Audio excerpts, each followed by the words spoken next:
Hello, hello, hello, and welcome to Teach Me Tuesday. I want to thank you guys so much for chiming in with me.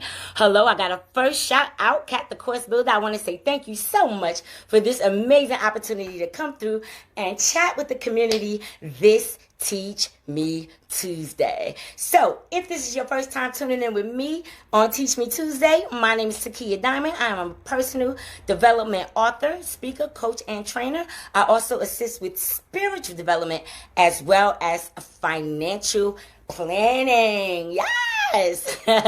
So today, though, what I want to talk about for you guys, I want to keep it on the spiritual realm because we all know that everything kind of links back to the spiritual realm, no matter what it is that we're embarking on in our lives and in our past, whether it's relationships, whether it's our businesses, whether it's our families, it all links back to something kind of crazy that's going on inside of us, right?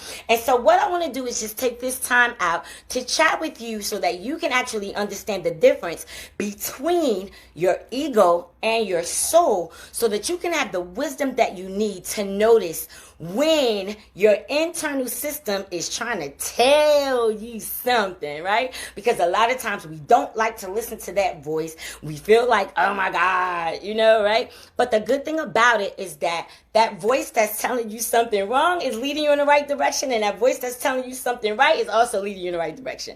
They meet with each other, but you got to be able to identify with that. So in order for you to have a successful business and have a successful life, you got to be able to tell the difference between when your ego is playing on your intelligence and when your soul is trying to come in and redirect you, okay? And so that's what we're going to chat about tonight real quick, all right? So one of my biggest aha moments was actually realizing the difference between the soul and the ego, okay? And it took a little minute to understand it, but not really. It was more like it was something that was necessary for me to understand in order for me to propel myself forward and become successful in all these different areas of my life.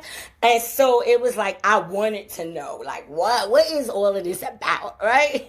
And I'm sure you want to know too. You've been hearing things about ascension and people awakening and, all of these different things that are beginning to change in your life. You're feeling different energies. You're feeling different feelings about people, places, and things that you used to entertain that you don't got time to be entertaining no more, right? And this is because your soul is pushing through. Your soul is pushing through, and this is the reason why your ego is losing its power. It's losing its power, and since it's losing its power, to a certain extent, I can't get too deep into this. Guys, follow me. I'll be able to tell you a whole lot more. Go on YouTube or whatever so that you can really, really understand this. But I know I only got 7 minutes, so let me just throw this at you. But in order for you not really throw it at you, it's really to trigger you. I want to trigger you to go deeper so that you could get a bit more clarity on the difference and why you need to know the difference between your ego and your soul and how it does affect your life, okay? And so let's hop right into this. So the first thing we're going to chat about is let's talk about your ego, okay? Because your ego is pretending to be you and you don't even know, okay? All right, so here's a way to identify whether you are being kind of played out, played on,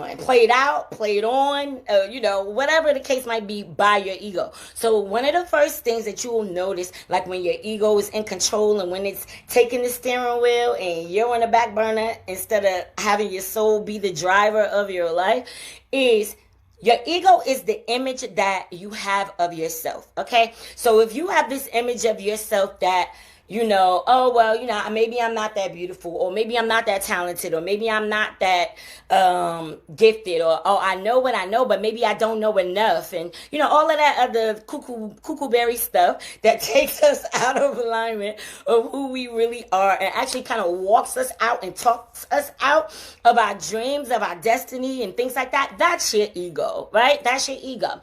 Another way to identify your ego is it's like your social mask. It's that face that you put on for the world, even like me right now. There's a face I put on for the world because, guys, if y'all saw my hair, okay? before this.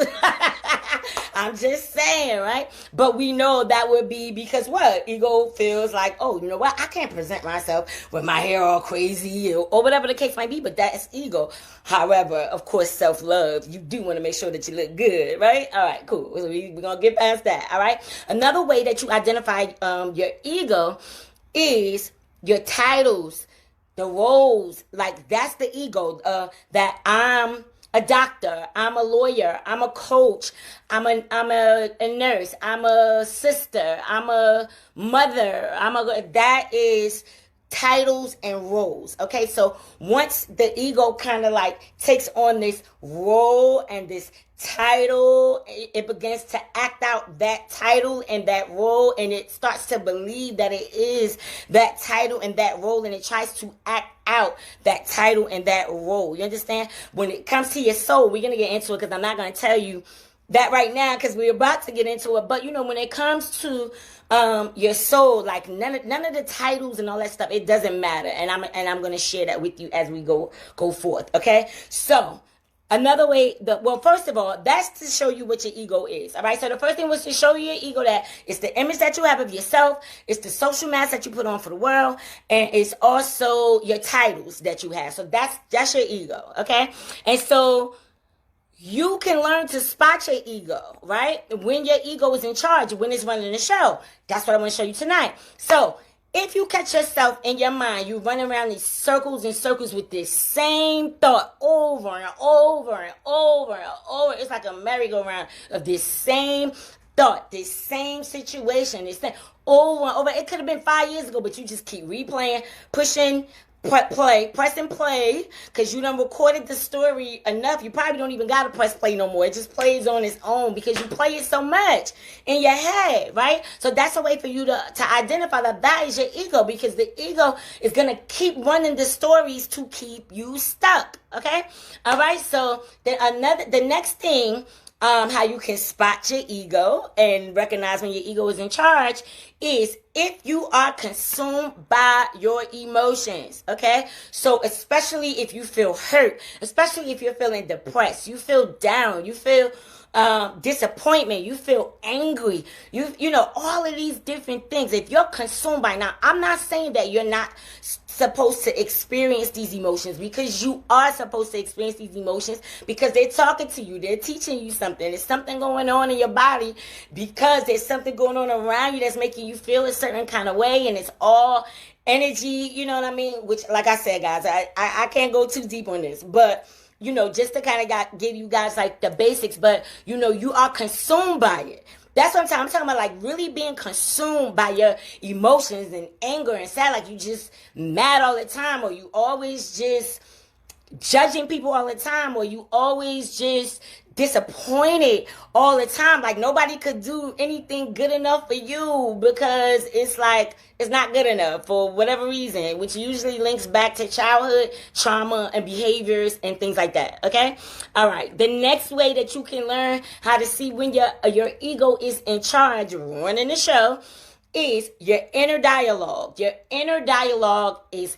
heavily focused on your anxieties, your fears, your doubts, your self-criticism.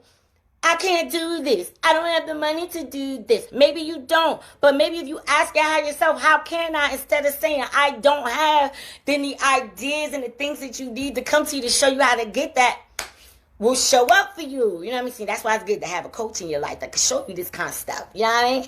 Okay. All right. So, your inner dialogue, you know, I'm not good enough. I'm not beautiful enough. I can't do this. I feel stuck. I'm bad at this. My life doesn't mean anything, or whatever the case might be, right? So those type of things, your inner dialogue, your inner saboteur, that is how that is your ego speaking. That's how you put it on the spot, right? Okay. The next one would be when you feel like your worth is dependent upon external things. Okay. So whether you feel like your worth is valued by, do you have a mortgage? Do you have a house? Do you have a car? Do you have a wife? Do you have a husband? Do you have a good job? Do you have a nice wardrobe? Do you have a lot of friends? You know, this type of stuff. Your If your worth is dependent so much on outside things, that